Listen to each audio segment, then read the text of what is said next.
So guys, आज मैं blue beetle film को एक्सप्लेन करने जा रहा हूं और मुझे उम्मीद है कि आपको ये वीडियो जरूर पसंद आएगी और आप इस वीडियो का 10 के लाइक एम भी जल्दी पूरा कर देंगे। इस कहानी की शुरुआत में हम रात का समय देखते हैं, जहां पर एक माइनिंग साइट पर कैमरेड नाम का आदमी माइनिंग करवा रहा था, क्योंकि उसे कई सालों से किसी कीमती चीज की तलाश थी। कैमरेड की बॉडी पर मौजूद चोट के निशान और उसके आर्टिफिशियल हाथ को देखकर हमें पता चलता है कि वो किसी बड़े हादसे से गुजर चुका है, जिसकी वजह से वो अब काफी ज्यादा खतरनाक बन गया था। अब अगले ही पल माइनिंग साइट पर कैमरेड की बॉस विक्टोरिया कोड आ जाती है, जो एक अरबपति और कोड कंपनी की सीईओ थी। कैमरेड विक्टोरिया के लिए काम करता था और विक्टोरिया के कहने पर पिछले कई सालों से एक प्राचीन स्केरब की तलाश में था, लेकिन अभी तक वो स्केरब को ढूंढने में कामयाब नहीं हुए थे। कैमरेड विक्टोरिया को बताता है कि उसने फाइनली स्केरब को ढूंढ लिया है, बस उन्हें स्केरब को बाहर निकालना है। विक्टोरिया बहुत खुश होती है और कैमरेड को सुबह होने से पहले ही स्केरब को बाहर निकालने के लिए ऑर्डर दे देती है। विक्टोरिया के personal scientist doctor Sanchez Victoria से पूछते हैं कि कहीं ये स्केरब भी पिछले स्केरब की तरह नकली तो नहीं। इस पर विक्टोरिया डॉक्टर सेंचेज को बताती है कि ये वाला स्केरब असली है, क्योंकि मैं इसके पावर को फील कर सकती हूँ। इसके बाद हमें स्केरब के बारे में बताया जाता है कि स्केरब अर्थ से नहीं है, बल्कि ब्रह्मांड के किसी दूसरे ग्रह की एक एलियन टेक्नोलॉजी है, जो ब्रह्मांड में घूमते हुए कई ग्रहों को डिस्ट्रॉय करते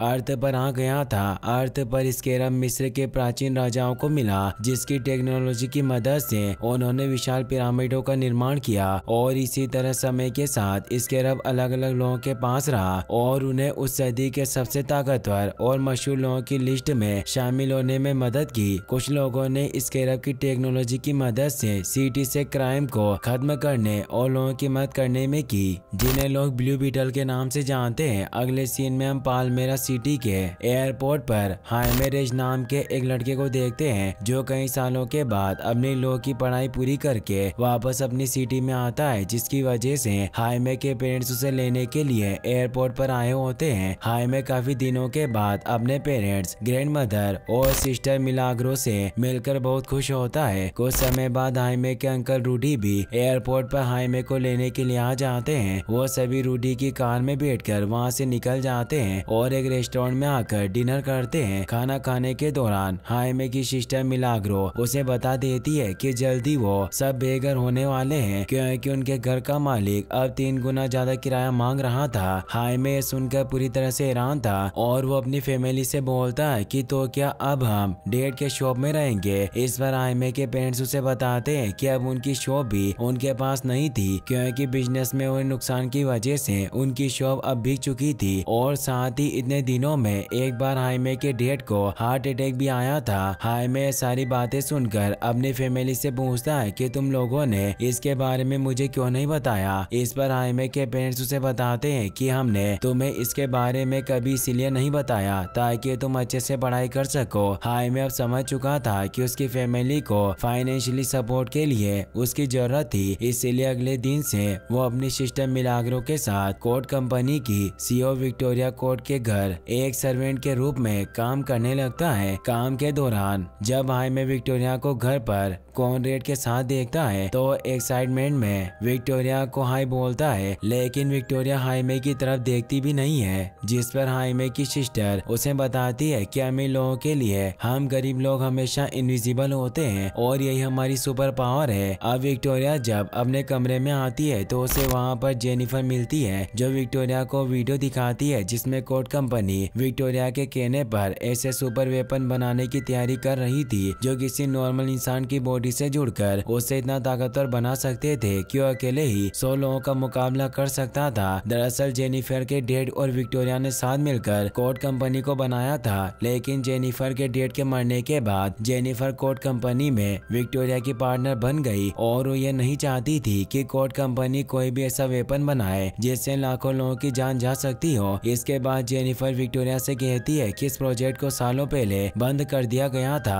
फिर तुम उस प्रोजेक्ट को वापस से शुरू क्यों कर रही हो। विक्टोरिया जेनिफर को समझाने की कोशिश करती है कि एडवांस वेपन बनाकर उन्हें हम दूसरे देशों की मिलिट्री को सेल कर सकते हैं, जिससे हमें काफी फायदा होगा। जेनिफर अब विक्टोरिया से पूछती है कि उसे आइलैंड पर माइनिंग करने के दौरान क्या मिला, तो विक्टोरिया जेनिफर के इस सवाल का कोई जवाब नहीं देती है और कॉनरेड के साथ वहाँ से जाने लगती है। विक्टोरिया को जाते हुए देखकर जेनिफर उससे कहती है कि तुम एडवांस वेपन नहीं बना सकती क्योंकि हमने सालों पहले इस प्रोजेक्ट को बंद कर दिया था। जेनिफर की बात सुनकर विक्टोरिया गुस्से में आ जाती है और वो जेनिफर को बोलती है कि हम नहीं, मैं, क्योंकि इस कंपनी को मैंने बनाया है। तुम्हें तो सिर्फ अपने डैड की पोस्ट मिल गई है जिसकी वजह से तुम कंपनी के पैसों से चैरिटी करती हो और पूरी दुनिया घूमती हो। विक्टोरिया जेनिफर के डैड और अपने बिजनेस पार्टनर को भी काफी भला बुरा कहती है कि किस प्रकार जेनिफर के डैड ने कंपनी को घाटे में डालकर और विक्टोरिया को अकेला छोड़कर भाग गए, जिसके बाद विक्टोरिया ने अकेले ही कंपनी को संभाला और एक लीडिंग कंपनी बनाया। अब जेनिफर और विक्टोरिया के बीच में आर्गुमेंट्स होना शुरू हो जाता है। हाइमे जो थोड़ा दूर खड़ा ये सब देख रहा था, उसे लगता है कि जेनिफर खतरे में है, इसीलिए वो विक्टोरिया से जेनिफर के सपोर्ट में पीछे हटने के लिए बोलता है। हाइमे के इस हरकत से विक्टोरिया बहुत गुस्सा होती है और वो हाइमे को जॉब से निकाल देती है। अब हाइमे अपनी सिस्टर के साथ कोड कंपनी के बाहर बैठकर जेनिफर के आने का इंतजार करने लगता है और जब जेनिफर बाहर आती है तो हाइमे उसे जॉब के बारे में पूछता है क्योंकि जेनिफर के सपोर्ट में बोलने की वजह से विक्टोरिया ने उसे और उसकी सिस्टर को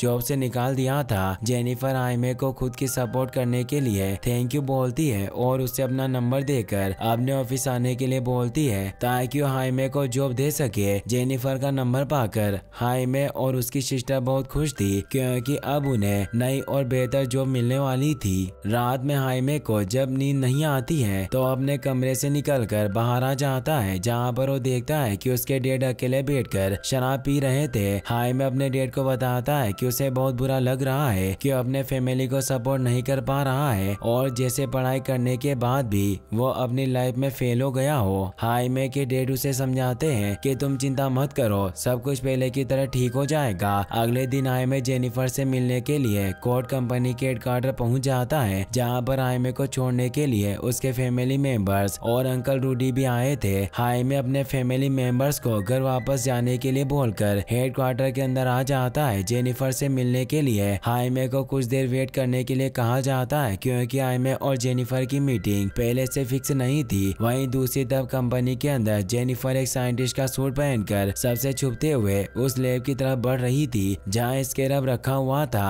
रास्ते में जेनिफर जब डॉक्टर सेंचेज के पास से गुजरती है तो बड़ी चालाकी से डॉक्टर सेंचेज के पास से लैब की चाबी हासिल कर लेती है और लैब का दरवाजा खोलकर लैब के अंदर आ जाती है। लैब में जेनिफर स्केरब को देखकर पूरी तरह से हैरान थी और इससे पहले कि डॉक्टर सेंचेज वापस आते जेनिफर स्केरब को लेकर वहां से निकल जाती है। डॉक्टर सेंचेज जब वापस आते हैं तो लैब में स्केरब को ना देखकर पूरी तरह से डर जाते हैं और इमरजेंसी अलार्म बजाकर सिक्योरिटी को अलर्ट करते हैं और किसी को भी बिल्डिंग से बाहर न जाने देने का आदेश देते हैं। जेनिफर स्केरब को लेकर किसी भी तरह वहां से निकलना चाहती थी, लेकिन इस दौरान हाइमे जेनिफर को देख लेता है और उसका पीछा करने लगता है। जेनिफर हाइमे को समझाने की कोशिश करती है कि वह इस समय काफी जल्दबाजी में है और वो हाइमे से कभी और बात करेगी, लेकिन अब इमरजेंसी अलार्म भी बजने लगे थे, इसीलिए जेनिफर उस बॉक्स को हाइमे को दे देती है जिसके अंदर उसने स्केरब को रखा था और वो हाइमे को उस बॉक्स को लेकर जल्द से जल्द वहां से जाने के लिए कहती है और साथ ही हाइमे को वार्निंग भी देती है कि अपनी जान से भी ज्यादा उस बॉक्स का ध्यान रखे और भूलकर भी उस बॉक्स को ना खोलें। जेनिफर के कहने पर हाइमे स्केरब को लेकर वहां से निकल जाता है। हाइमे जब उस बॉक्स को लेकर घर वापस आता है तो उसके फैमिली मेंबर्स उसका मजाक बनाने लगते हैं क्योंकि हाइमे जेनिफर से मिलकर जो मांगने गया था, लेकिन जेनिफर ने उसे एक मामूली सा बॉक्स देकर घर वापस भेज दिया था। हाइमे के फैमिली मेंबर्स उसे बॉक्स को खोलने के लिए बोलते हैं क्योंकि वो देखना चाहते थे कि आखिर उस बॉक्स के अंदर क्या है। पहले तो हाइमे बॉक्स खोलने से साफ साफ इनकार कर देता है क्योंकि जेनिफर ने उसे बॉक्स खोलने से मना किया था, लेकिन अपने फैमिली मेंबर्स के जिद करने पर वो बॉक्स को खोल देता है और बॉक्स के अंदर मौजूद स्केरब को अपने हाथों में उठा लेता है। स्केरब को देखकर हाइमे और उसके फैमिली मेंबर्स पूरी तरह से हैरान थे क्योंकि उन्हें कुछ भी समझ नहीं आ रहा था कि आखिर वो चीज है क्या। हाइमे के टच करने से स्केरब एक्टिवेट होना शुरू हो जाता है, जिसे देखकर हाइमे बहुत खुश होता है क्योंकि उसे लग रहा था कि स्केरब एक एडवांस डिवाइस है। अब अचानक से स्केरब हाइमे के हाथों से उछलकर उसके चेहरे में चिपक जाता है, जिसे देखकर हाइमे और उसके फैमिली मेंबर्स पूरी तरह से डर जाते हैं। हाइमे के अंकल रूडी जब स्केरब स्केरब को हाइमे के चेहरे से हटाने की कोशिश करते हैं तो उन्हें बिजली का एक जोरदार झटका लगता है जिससे वो दूर जाकर गिरते हैं। इस समय हाइमे के फैमिली मेंबर्स पूरी तरह से डरे हुए थे और किसी को कुछ भी समझ नहीं आ रहा था कि आखिर वो क्या करें। स्केरब ने हाइमे को अपने नए होस्ट के रूप में चुन लिया था, इसीलिए हाइमे की बॉडी के अंदर चली जाती है, जिसके बाद हाइमे के पीठ से स्केरब के पंजे बाहर निकलते हैं जो हाइमे को कमरे के छत से लटका देते हैं और फिर इसके बाद एक एक करके हाइमे के जूते और सारे कपड़े जल जाते हैं। जिसके बाद स्केरब हाइमे को ब्लू बीटल का एडवांस टेक्नोलॉजी से बना हुआ सूट पहना देता है और अब हाइमे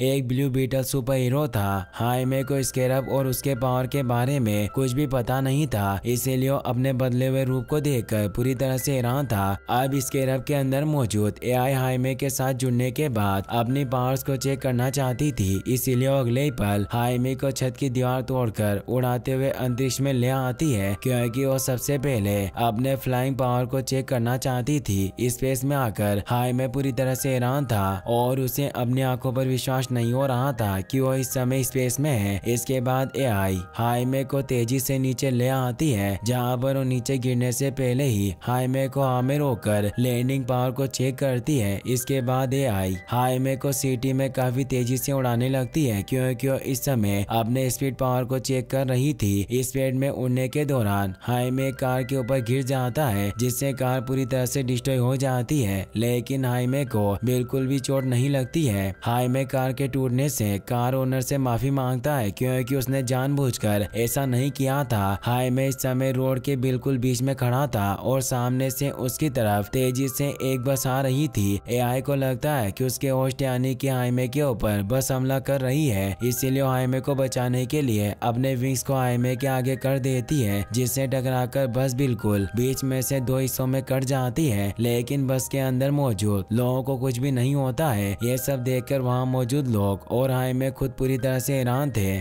इसके बाद एआई हाइमे को उड़ाकर उसके घर वापस ले आती है। हाइमे के फैमिली मेंबर्स हाइमे को लेकर काफी परेशान थे, लेकिन जब वो देखते हैं कि हाइमे वापस आ गया है तो बहुत खुश होते हैं। अब एआई हाइमे के बॉडी के ऊपर से ब्लू बीटल का सूट हटा लेती है, जिससे हाइमे पूरी तरह से नेकेड था और अगले ही पल वो बेहोश भी हो जाता है। हाइमे के फैमिली मेंबर्स कपड़ों से उसकी बॉडी ढकते हैं। हाइमे जब होश में आता है तो अपने फैमिली मेंबर्स को कुछ भी नहीं बताता है और जल्दी से अपने कमरे में आकर कपड़े पहनने लगता है, क्योंकि अब वो जेनिफर के पास उससे मिलने जाना चाहता था, क्योंकि जेनिफर ही उसे स्केरब के बारे में बता सकती थी। टी शर्ट पहनने के दौरान जब हाइमे अपनी पीठ को चीरकर निकले हुए स्केरब के हिस्से को देखता है तो और भी डर जाता है। हाइमे के फैमिली मेंबर्स उसे घर से बाहर नहीं जाने देना चाहते थे, क्योंकि उन्हें डर था कि कहीं हाइमे को कुछ होना जाए। हाइमे किसी तरह अपने फैमिली मेंबर्स को समझाकर जेनिफर से मिलने के लिए कोर्ट के हेडक्वार्टर पहुंच जाता है, जहां वो देखता है कि जेनिफर किसी से छुपकर भाग रही थी। हाइमे को देखकर जेनिफर जल्दी से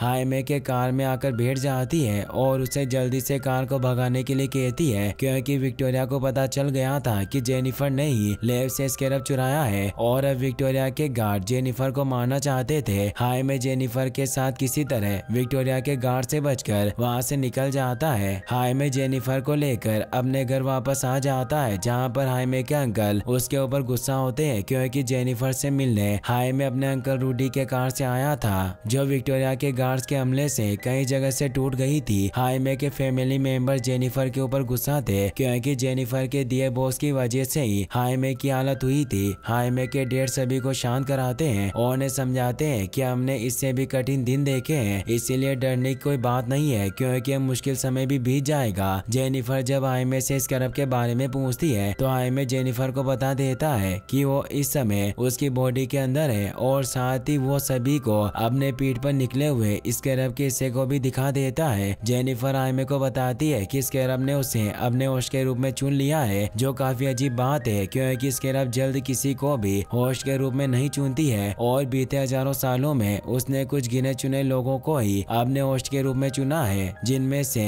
एक अब हाइमे भी है। हाइमे जब जेनिफर से स्केरब को अपनी बॉडी से बाहर निकालने के बारे में पूछता है तो जेनिफर हाइमे को बताती है कि इसके बारे में उन्हें उसके डेड के लैब में पहुंचने के बाद ही पता चल सकता है, क्योंकि जेनिफर के डेड अपनी पूरी लाइफ स्केरब के ऊपर रिसर्च करते रहे। लैब की चाबी इस समय कोर्ट कंपनी की बिल्डिंग में मौजूद थी, इसीलिए चाबी लाने के लिए हाइमे जेनिफर और अपने अंकल रूडी के साथ कोड कंपनी के बिल्डिंग के पास पहुंच जाता है। हाइमे के अंकल रूडी ने सालों तक रिसर्च करके एक ऐसी डिवाइस बनाई थी जो अपने आसपास के सारे सीसीटीवी कैमरों को ब्लॉक कर सकती थी। वहीं दूसरी तरफ विक्टोरिया कई देशों के जनरल से स्कैरब की टेक्नोलॉजी से बने वेपन का डील कर रही थी, लेकिन जब कैमरेड विक्टोरिया को आकर बताता है कि स्कैरब चोरी हो गया है तो विक्टोरिया बहुत गुस्सा होती है और कैमरेड को किसी भी तरह जेनिफर को मारकर स्कैरब वापस लाने के लिए बोलती है। अब अंकल रूडी अपने डिवाइस की मदद से कोड बिल्डिंग के सारे सीसीटीवी कैमरों को ब्लॉक कर देते हैं, जिस मौके का फायदा उठाकर हाइमी और जेनिफर बिल्डिंग से चाबी चुराने में कामयाब हो जाते हैं और चाबी लेकर वहां से जाने लगते हैं। अब इससे पहले कि वो दोनों चाबी लेकर वहां से निकलते उनके सामने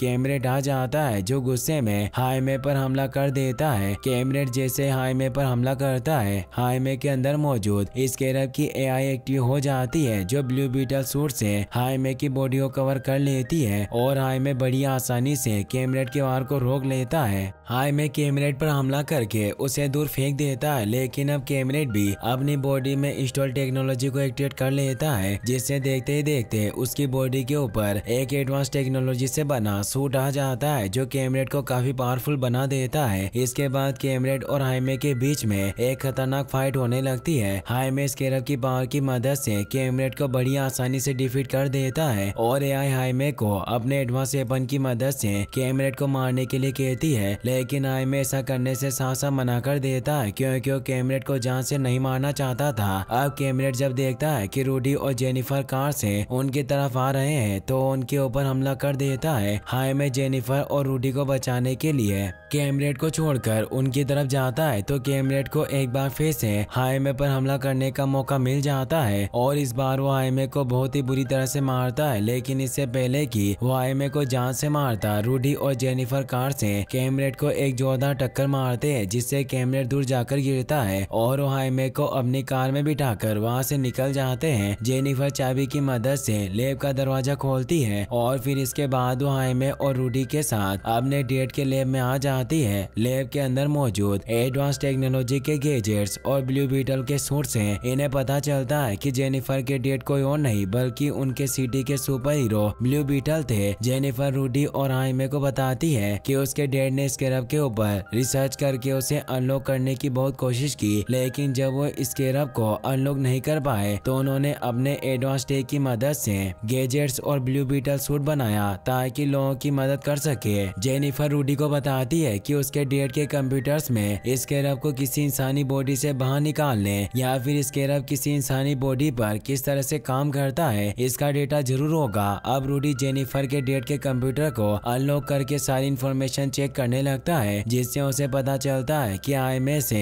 पहले स्कैरब ने जिस आदमी को अपने होस्ट के रूप में चुना था, जेनिफर के डैड ने उस आदमी के ऊपर रिसर्च किया, जिससे उन्हें पता चला कि स्कैरब को उसके होस्ट की बॉडी से तब तक नहीं निकाला जा सकता जब तक कि उसके होस्ट की डेथ ना हो जाए। हाइमे सुनकर बहुत दुखी होता है क्योंकि अपनी पूरी लाइफ किसी एंड्रॉइड डिवाइस की तरह नहीं गुजारना चाहता था। हाइमे गुस्से में लैब से बाहर चला जाता है। हाइमे को समझाने के लिए उसके अंकल रूडी उसके पीछे जाते हैं जो हाइमे को समझाते हैं कि किस प्रकार उसके डैड ने अपनी पूरी लाइफ अपने फैमिली के लिए सेक्रीफाइस कर दिया और वो सारे काम किए जिससे अपनी फैमिली को खुश रख सके। रूडी हाइमे को बताते हैं कि उसे शक्ति किसी वजह से मिली है और अगर हाइमे अपने शक्तियों का सही इस्तेमाल करे तो अपनी फैमिली की गरीबी दूर कर सकता है और वो भी एक अच्छी लाइफ जी सकते हैं। हाइमे को अपने अंकल रूडी की बात समझ में आ जाती है और वो स्कैरब के पावर के साथ जीने के लिए राजी हो जाता है क्योंकि उसे पता चल गया था कि अपनी शक्तियों की मदद से अपनी फैमिली को एक अच्छी लाइफ दे सकता है। अब वो लोग देखते हैं कि आसमान में एक हेलीकॉप्टर हाइमे के घर की तरफ जा रही है। जेनिफर उस हेलीकॉप्टर को पहचान जाती है कि वो विक्टोरिया की हेलीकॉप्टर है, यानी कि विक्टोरिया के गार्ड्स हाइमे से स्कैरब हासिल करने के लिए उसके घर जा रहे थे। अपने फैमिली को खतरे में देखकर हाइमे ब्लू बीटल में ट्रांसफॉर्म होकर अपने फैमिली को बचाने के लिए निकल पड़ता है। विक्टोरिया के गार्ड्स हाइमे के घर को चारों तरफ से घेर लेते हैं और उसके फैमिली मेंबर्स को घर से बाहर निकालकर गन पॉइंट पर हाइमे के बारे में पूछते हैं। हाइमे के पेरेंट्स इस समय पूरी तरह से डरे हुए थे, लेकिन इससे पहले कि विक्टोरिया के गार्ड्स हाइमे के पेरेंट्स को कोई नुकसान पहुंचाते, वहां पर हाइमे आ जाता है जो गार्ड्स पर हमला करके अपने पेरेंट्स को बचा लेता है। अब विक्टोरिया के गार्ड्स हाइमे के ऊपर फायरिंग करना शुरू कर देते हैं, लेकिन हाइमे का सूट बुलेट प्रूफ था जिससे उसे कुछ भी नहीं होता है। इसके बाद गार्ड्स जब हाइमे के पेरेंट्स पर हमला करते हैं तो हाइमे अपने विंग्स की मदद से अपने फैमिली को बचा लेता है। इस कैरब की आई हाइमे को अपने खतरनाक वेपन से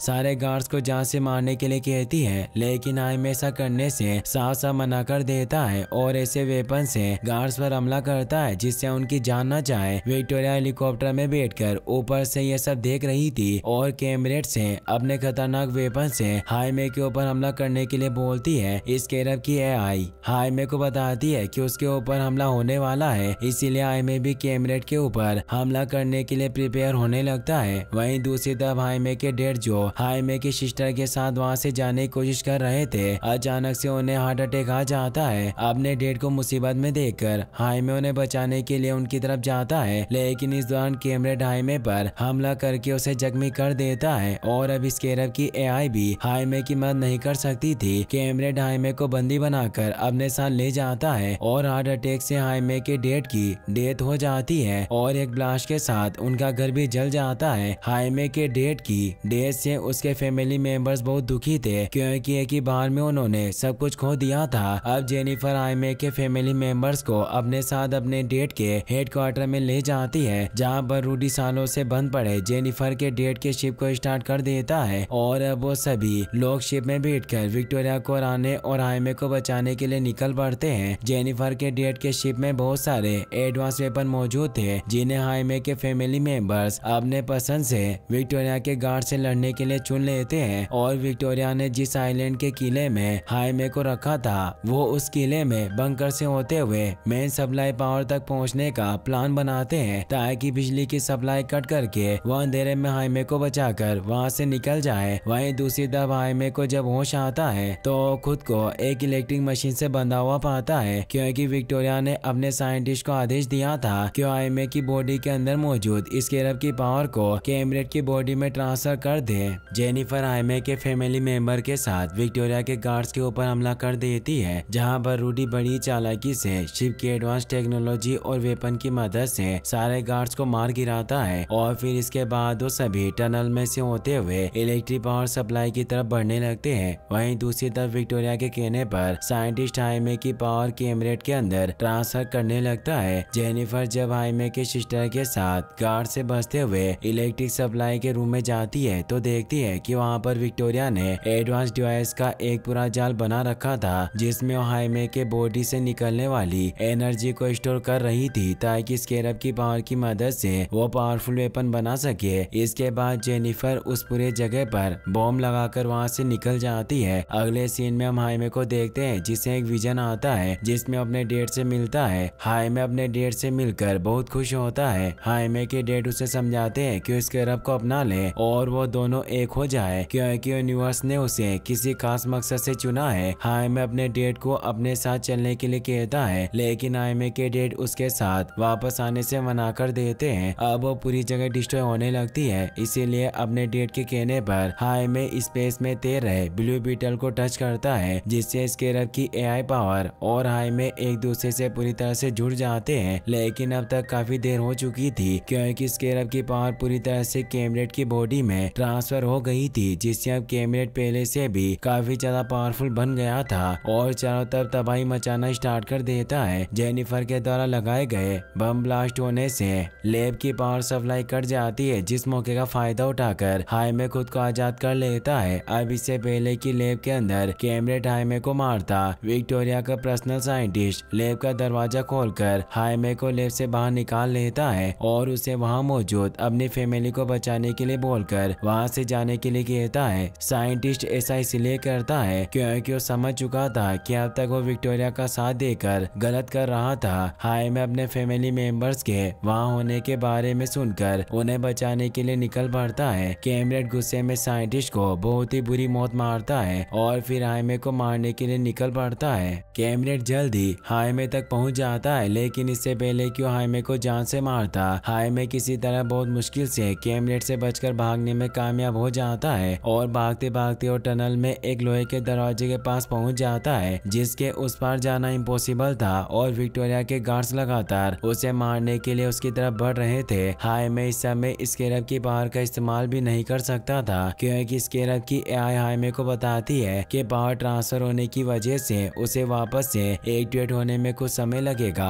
अब इससे पहले कि विक्टोरिया के गार्ड्स हाइमे को जान से मारते, वहाँ पर हाइमे की ग्रैंड मदर एक बड़े से मशीन गन के साथ आ जाती है जो सारे गार्ड्स को मार गिराती है। हाइमे अपनी ग्रैंड मदर के बदले हुए रूप को देखकर पूरी तरह से हैरान था। हाइमे की ग्रैंड मदर हाइमे को गार्ड से बचाकर सुरक्षित शिप में ले आती है। वहीं दूसरी तरफ जेनिफर और हाइमे की सिस्टर टनल में ही फंसी हुई थी। विक्टोरिया को टनल के अंदर जेनिफर मिल जाती है, जिसे वो बंदी बनाकर अपने साथ ले जाती है। शिप में वापस आकर जब हाइमे को पता चलता है कि जेनिफर और उसकी सिस्टर टनल में ही फंसी हुई है, तो उन्हें बचाने के लिए वापस से टनल के अंदर जाने का फैसला करता है। अगले सीन में हम हाइमे की सिस्टर को देखते हैं जो अकेले जेनिफर के डेट के एडवांस गैजेट्स की मदद से विक्टोरिया के गार्ड से लड़ रही थी, लेकिन अब वहाँ पर हाइमे भी आ जाता है जो गार्ड्स को बहुत ही बुरी तरह से मारता है। हाइमे अपनी सिस्टर से मिलकर बहुत खुश था, लेकिन तभी वहाँ पर कैमरेड आ जाता है जो हाइमे पर हमला कर देता है और उन दोनों के बीच में एक खतरनाक फाइट होने लगती है। वहीं दूसरी तरफ विक्टोरिया जेनिफर को बंदी बनाकर हेलीकॉप्टर में बिठाकर हाइमे और कैमरेड की फाइट देख रही थी। अब जेनिफर मौका देकर अपने डेट के बबल गम वेपन की मदद से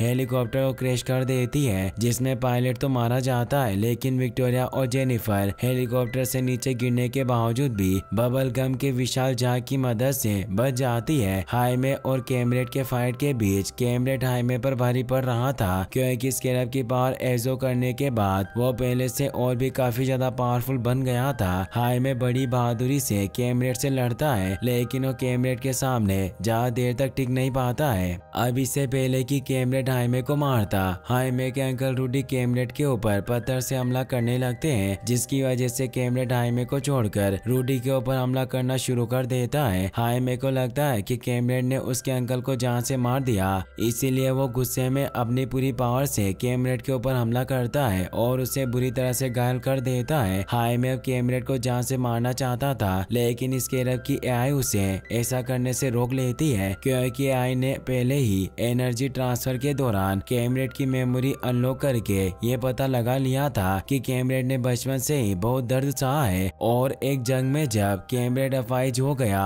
और उसके बॉडी पार्ट्स काटने पड़े, तो विक्टोरिया ने कैमरेड की सारी यादें मिटाकर उसे अपने फायदे के लिए इस्तेमाल किया। कैमरेड के बारे में ये सारी बातें पता चलने के बाद हाइमे उसे नहीं मारता है। अब कैमरेड को अपनी पुरानी यादें वापस से याद आने लगती है और उसे लगता है कि जैसे उसकी मॉम उसे बुला रही हो, इसीलिए विक्टोरिया के पास जाकर खुद को ब्लास्ट कर देता है, जिससे कैमरेड के साथ ही विक्टोरिया भी मारी जाती है। कैमरेड के खुद को ब्लास्ट करने से वह एक न्यूक्लियर बॉम्ब की तरह एक्सप्लोजन होता है, लेकिन हाइमे जेनिफर के डेट की शिप की मदद से अपने पूरे फैमिली मेंबर और जेनिफर के साथ वहां से बचकर निकलने में कामयाब हो जाता है। हाइमे के अंकल रूडी कैमरेड के हमले से बच गए थे और हाइमे अपने अंकल को जिंदा देखकर बहुत खुश था। अगले सीन में हम देखते हैं कि विक्टोरिया की डेथ के बाद अब जेनिफर ही अकेली कोड कंपनी की मालिक थी। वहीं दूसरी तरफ हाइमे का घर जलने के बाद उनके पड़ोसी उनकी मदद के लिए आगे बढ़ते हैं, जिससे हाइमे और उसके फैमिली मेंबर्स बहुत खुश होते हैं। कुछ समय बाद वहां पर जेनिफर भी हाइमे से मिलने के लिए आ जाती है, क्योंकि वो दोनों एक दूसरे को पसंद करते थे। जेनिफर फाइनेंशियली तौर पर हाइमे और उसके फैमिली मेंबर की मदद करने का फैसला करती है और इसी के साथ ये मूवी यहीं पर खत्म हो जाती है। फिर हमें इसके मिड क्रेडिट सीन को दिखाया जाता है, जिसमें हम टेड की लेबोरेटरी को देखते हैं, जिसमें एक रिकॉर्डिंग ब्रॉडकास्ट होने लगती है, जिसमें पता चलता है कि पहले वाला ब्लू बीटल टेड कोड अभी भी जिंदा है और वह मैसेज अपनी बेटी जेनी कार्ड को देना चाहते थे। इसी के साथ ये मूवी फाइनली यहीं पर खत्म हो जाती है। गाइस, अगर आपको ये वीडियो अच्छी लगी हो तो मुझे कमेंट में जरूर बताएं। साथ ही इस वीडियो को लाइक और चैनल को सब्सक्राइब करने के लिए आपका तहे दिल से शुक्रिया। Thanks for watching.